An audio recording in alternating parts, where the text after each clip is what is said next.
The most interesting pageant content is back.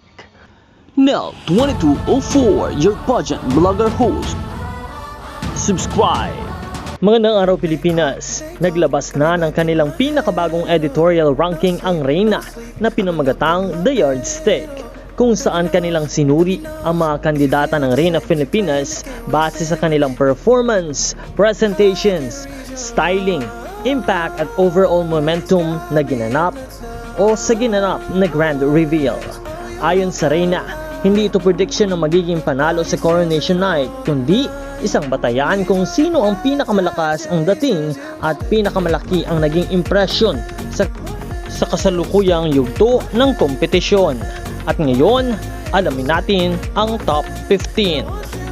Simulan natin ang top 15 Reyna Pilipinas kay Miss Quezon City. Number 14, Pampanga. Number 13, Zambales. Number 12 spot, San Mateo. And number 11, Rizal. Top 10, Pateros. Number 9, La Union. Number 8 spot, Caloocan. Number 7, Muntinlupa. And number 6, Bulacan.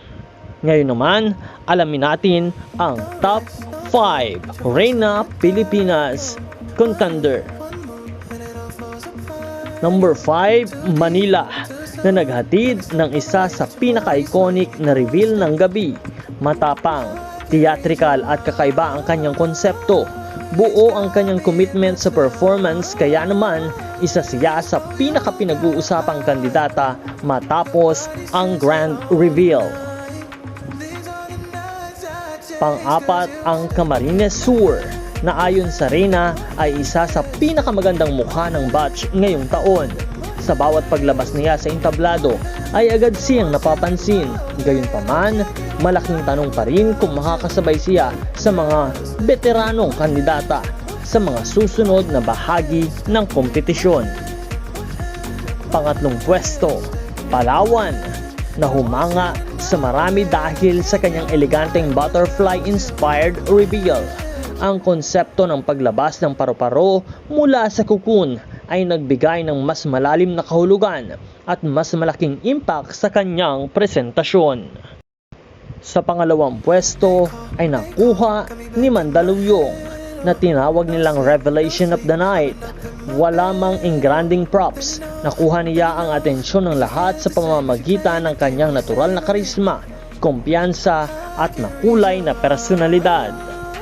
Sa unang pwesto ay ang Iloilo City, na lalo pang pinagtibay ang kanyang pagiging frontrunner.